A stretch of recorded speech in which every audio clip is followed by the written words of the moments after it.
Una comparación de los métodos de Nostradamus y Bueno de Mezquita pone en relieve la separación de la ciencia de sus orígenes astrológicos. Uno de los personajes clave de esta evolución fue Sir Isaac Newton, inventor de la física moderna, un hombre considerado ampliamente como el más grande científico de la historia.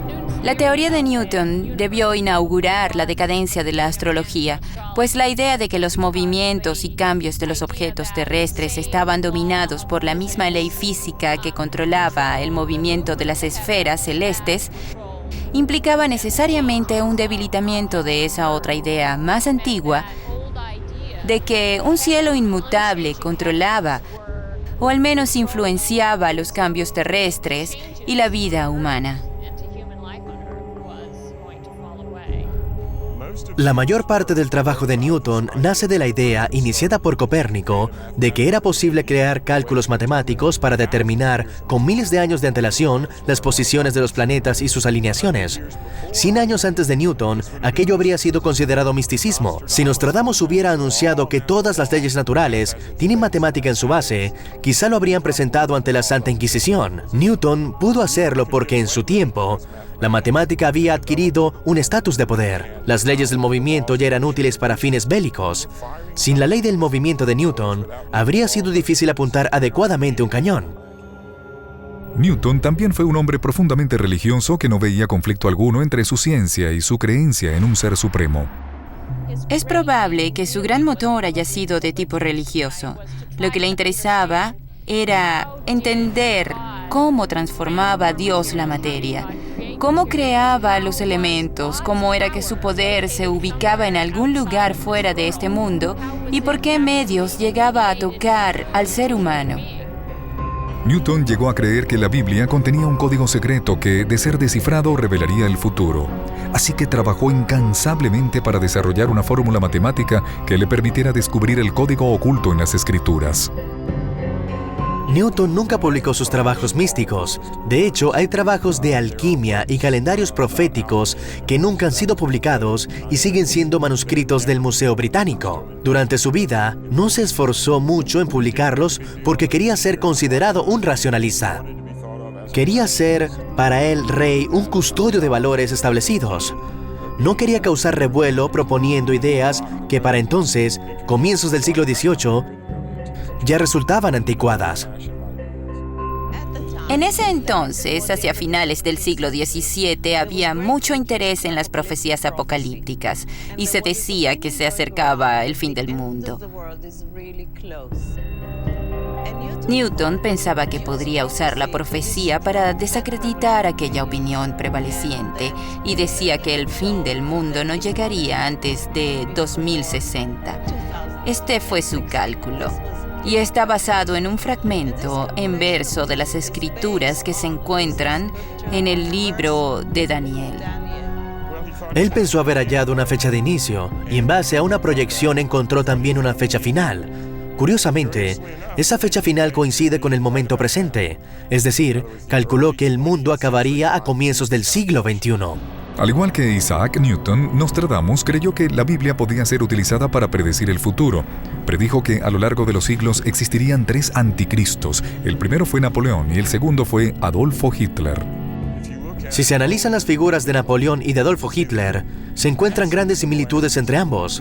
No en cuanto a técnica ni en cuanto a ideas, pero sí en el sentido de lo que buscan. En última instancia es poder. Un poder laico, individualista, basado en la libertad de elegir el mal, de elegir caminos torcidos, caminos contrarios a las ideas de Dios y su iglesia. Si eso es lo que quiere elegir el individuo.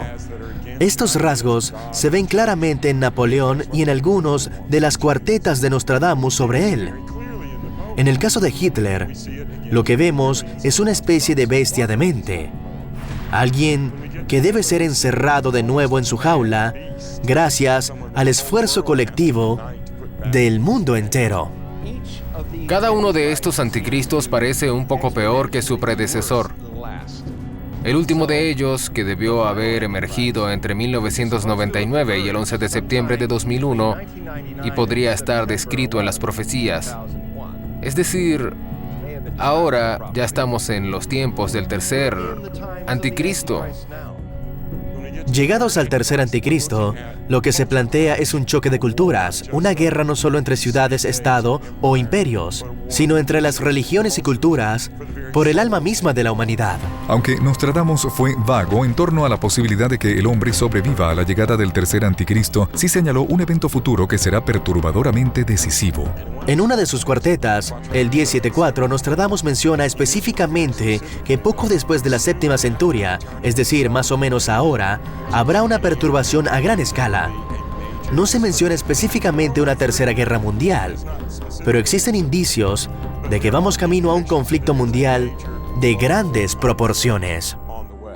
Como para enfatizar el peligro, Nostradamus repite una y otra vez la imagen de un enfrentamiento a gran escala. El doctor Bueno de Mezquita también ha hecho una escalofriante predicción sobre una supuesta guerra que acabaría con todas las demás y acaso con toda la humanidad.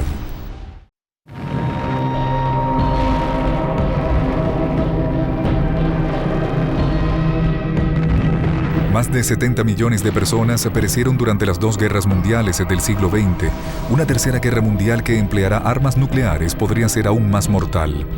Nostradamus era un agudo observador de la tendencia humana hacia el conflicto, y esto lo llevó a examinar el espectro de una última y definitiva guerra mundial. Hay un tipo de ciencia al que Nostradamus se refiere mucho y en la que era muy leído. Se trata de la historia. Él había leído a todos los historiadores de Grecia y Roma y tendía a usar su conocimiento de la historia de grandes eventos del pasado que con frecuencia tienden a repetirse. Pues el hombre va recreando las mismas catástrofes y librando las mismas guerras una y otra vez. El pasado anuncia el futuro y el futuro repite el pasado. Las guerras religiosas en particular reverberan en las profecías de Nostradamus. Este señalaba específicamente que una separación creciente entre extremistas religiosos opuestos sería el primer paso hacia la ruina. Algunos observadores que han estudiado su obra creen que las primeras etapas de esta profecía se están cumpliendo ahora. Estados Unidos envió más portaaviones a la región del Medio Oriente 3 días después de anunciar que saldría hacia el Golfo Pérsico. Entonces Rusia invadió a Georgia. Es un gran juego de ajedrez que está empezando. El satélite de Rusia es Irán. El satélite de Estados Unidos es Israel. Nostradamus vivió en un tiempo en el que la superpotencia en este sentido era la Iglesia Católica. Incluso los reyes debían andar con cuidado. Esta realidad influyó, ayudó a formar su comprensión de las fuerzas políticas. Si le escribo una carta a cierto cura, podría llevarme ante la Inquisición y esta podría hacerme pedazos. ¿Ocurrirá? Estoy seguro de que ese clima influenció su concepción de la sociedad futura y de la naturaleza humana. En esa época, la iglesia era muy estricta al respecto. Se consideraba que el futuro estaba en manos de Dios. Nadie podía manipular el futuro, excepto Dios. Quien dijera conocer hechos futuros, como hacía Nostradamus, se encontraba en una posición peligrosa. Y él sabía que la iglesia lo tenía vigilado. Cada tanto recibía una advertencia de que sería llevado a corte o a prisión. A fin de protegerse de la constante amenaza de persecución, Nostradamus escribió su obra en un lenguaje deliberadamente vago que no le causara problemas con sus enemigos. Este aparente engaño es aún hoy parte de su reputación. La pregunta de si Nostradamus hablaba en serio viene haciéndose desde hace ya 450 años. ¿Era acaso un farsante? Pero él dejó claro que tenía que usar los artificios de un charlatán para ocultar sus profecías. Él afirma abiertamente en sus escritos que tuvo que teñirlas de un estilo nebuloso, salvaje, apasionado y poético para enmascararlas. Así, la gente buena lograría ver el futuro y podría cambiarlo. Pero la gente mala no sería capaz de distinguir lo suficiente como para empeorar las cosas. Al igual que Nostradamus, Bruce Bueno de Mezquita tiene sus detractores. La mayoría de los académicos se conforman con analizar el pasado y no recurren a la ciencia ni a la matemática para predecir el futuro.